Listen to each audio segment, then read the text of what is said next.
Hey guys, welcome to my YouTube channel marketing execution. तो guys, last video में हमने बात करी थी एंगेजमेंट के बारे में। इस वीडियो में हम बात करेंगे मोनेटाइजेशन के बारे में। तो मोनेटाइजेशन रिपोर्ट होती क्या है गाइस?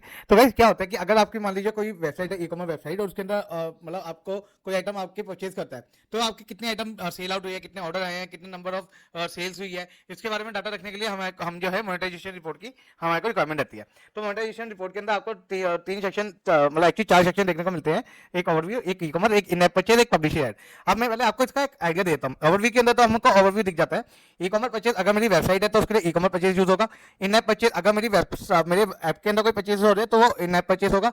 पब्लिशर एड्स अगर मेरी वेबसाइट या फिर मेरे ऐप के ऊपर कोई भी मैंने कोई ऐड चलवाई है, मतलब लाइक गूगल एडसेंस के जरिए मेरी मतलब दूसरे यूजर जो है, दूसरी पब्लिशर जो है मेरी वेबसाइट या मेरे ऐप के अंदर ऐड चलाते हैं, तो वो पब्लिशर एड्स के अंदर काउंट होता है। अब एक एक करके इन सेक्टर में बात करते हैं। तो मोनेटाइजेशन ओवरव्यू के अंदर यहाँ पे आपको दिखता है टोटल रिवेन्यू, कितने टोटल रिवेन्यू आई है इस पर्टिकुलर टाइम पीरियड में, परचेज रिवेन्यू कितने हैं, ठीक है, एक्चुअली दोनों बराबर है, ठीक है। और यहाँ टोटल एड रिवेन्यू, अब यहाँ पे देखिए दोनों चीजें हैं। परचेज रिवेन्यू, कोई अगर कोई प्रोडक्ट बिका गया है तो वो परचेज रिवेन्यू में आएगा, लेकिन अगर एड रिवेन्यू आई है तो मान लीजिए यहाँ पे 26 के है, यहाँ पे एड रिवेन्यू 1 के होता है, तो ये 27 के आ जाता है, ठीक है। अब आता है total purchases. First time purchases, total purchases हो गया कि कितना मेरा मतलब कितना टोटल परचेजेस हुए मेरी वेबसाइट के ऊपर। पर फर्स्ट टाइम परचेजेस के अंदर आ गया कि कितने लोगों ने फर्स्ट टाइम जो है परचेज किया, मतलब कितने नए परचेजेस हुए, फर्स्ट टाइम परचेजेस हुए, ठीक है। यहाँ पे आता है एवरेज परचेजेस रिवेन्यू पर यूजर। तो यहाँ पे आपको आइडिया लग जाएगा, जैसे टोटल रिवेन्यू के अंदर मैं देखूं तो यहाँ पे आपको बाय डे वाइज जो है आइडिया लग जाएगा कि कैसे परफॉर्मेंस रही है, ठीक है। टोटल परचेज और फर्स्ट टाइम परचेज की कैसे परफॉर्मेंस रही है। एवरेज परचेज रिवेन्यू पर यूजर मेरी एवरेज परचेज रिवेन्यू क्या है, ये कौन से मतलब क्या इसका ट्रेंड जा रहा है। जैसे कि मैं अगर अप कभी अप जा रहा है, कभी डाउन जा रहा है, कभी डाउन जा रहा है, तो ओवरऑल अगर अब तक देखा जाए तो ये थोड़ा सा डाउन हुआ है, मतलब थोड़ा सा अप हुआ है। अगर अब तक देखा जाए ये थोड़ा अप हुआ है। अब यहाँ पे देखा जाए, यहाँ पे दिखा रहा है item purchases bye item name, कि कौन कौन से आइटम परचेजेस हुए हैं और आइटम नेम के अकॉर्डिंग, और कितने नंबर परचेजेस हुए हैं, ये उसके बारे में बता रहा है, ठीक है। तो जैसे आप देख सकते हैं यहाँ पे Google sticker item 237 item purchases हुए हैं। ऐसे ही यहाँ पे दिखा रहा है item purchases by item list name, ठीक है। तो मतलब कि कहाँ कहाँ से कौन कौन से पेजेस से जो है, मतलब कितने आइटम परचेज हुए हैं। जैसे शॉप बाय ब्रांड अगर मैं पेज की बात करूँ, वहाँ से 964 परचेजेस आइटम परचेजेस, मतलब इतने आइटम्स परचेजेस हुए हैं। अगर मैं किसी न्यू अगर गूगल का कोई पेज है न्यू करके, उस वहाँ से 518 आइटम परचेजेस हुए, अप्रैल पेज के अंदर 337 हुए।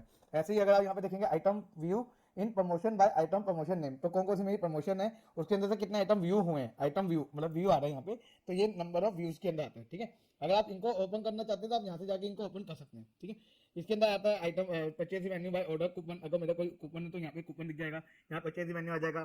Purchase product revenue by product ID के अकॉर्डिंग प्रोडक्ट रिवेन्यू आ जाएगा, ठीक है। Purchase publisher ad impression by ad unit, और इंप्रेशन के साथ यहाँ पे क्लिक भी हम इसको ले सकते हैं, ठीक है। अगर मैं इनको ओपन करके दिखाऊं तो ये इस तरह से आपका ओपन होता है। अब ये ओपन कहाँ पे होगा, ये ओपन होगा ई कॉमर्स के अंदर। तो हम सीधे चलते हैं ई कॉमर्स के अंदर। तो ई कॉमर्स में अगर आप देखेंगे तो यहाँ पे आपको दिखाएगा item view bye item name और टाइम, पर्टिकुलर टाइम के हिसाब से, मतलब मेरे कौन कौन से आइटम का कैसा कैसा ट्रेंड गया है, ये यहाँ पे आपको दिखा देगा।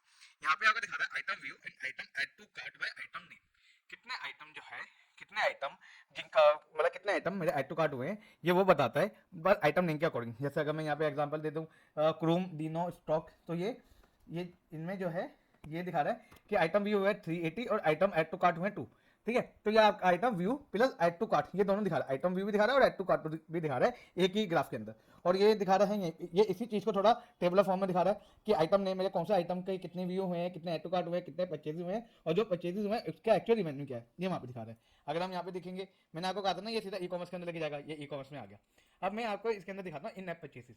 अब देखिए, अगर मेरी ई कॉमर्स की वेबसाइट है और मेरा ऐप भी है, तो दोनों का डाटा मैंने आपको पहले बताया था सेटअप के अंदर कि मेरे को एक प्रॉपर्टी के अंदर मैं उसी के अंदर ही वेबसाइट भी रखूंगा, उसी के अंदर अपने ऐप को भी रखूंगा, क्योंकि मेरा यूजर चाहे किसी भी जगह से खरीदारी करे, वो उसका डाटा मेरे को एक ही जगह दिखना चाहिए, एक ही प्रॉपर्टी के अंदर दिखना चाहिए।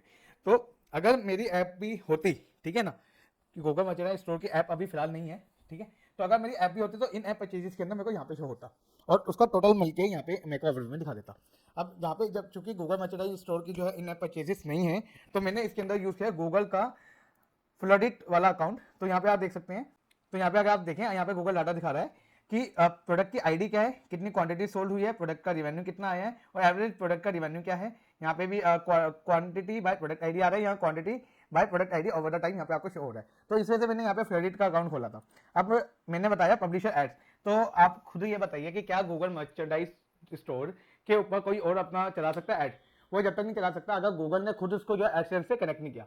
तो गूगल ने ऐसा तो किया हुआ नहीं है, तो गूगल ने अपने फ्लडिट ऐप को, जो कि टोटल फ्री है, तो उसको गूगल ने जो है मतलब एडसेंस के साथ कनेक्ट किया हुआ था। तो मैंने इसके अकाउंट को ओपन किया तो मेरे को यहाँ पे दिख जाता है पब्लिशर एड यूनिट का। तो यहाँ पे हमें दिखता है publishers ad impression by ad unit over the time. ठीक है, तो मतलब कि किन किन मतलब पब्लिशर्स के द्वारा कितना कितना एड इंप्रेशन हुआ है, ठीक है, ओवर द टाइम। और यहाँ पे उसी वही चीज दिखा रहा है publisher ad impression by ad unit. ठीक है, तो यहाँ पे एड यूनिट के अकॉर्डिंग कितना मतलब इंप्रेशन हुआ है, जैसे कि फ्लडेड यूनिट बैनर के अकॉर्डिंग, फ्लडेड यूनिट बैनर अगर मैं देखा जाए पब्लिशर के अकॉर्डिंग 358 जो है एड मतलब काउंट हुए हैं।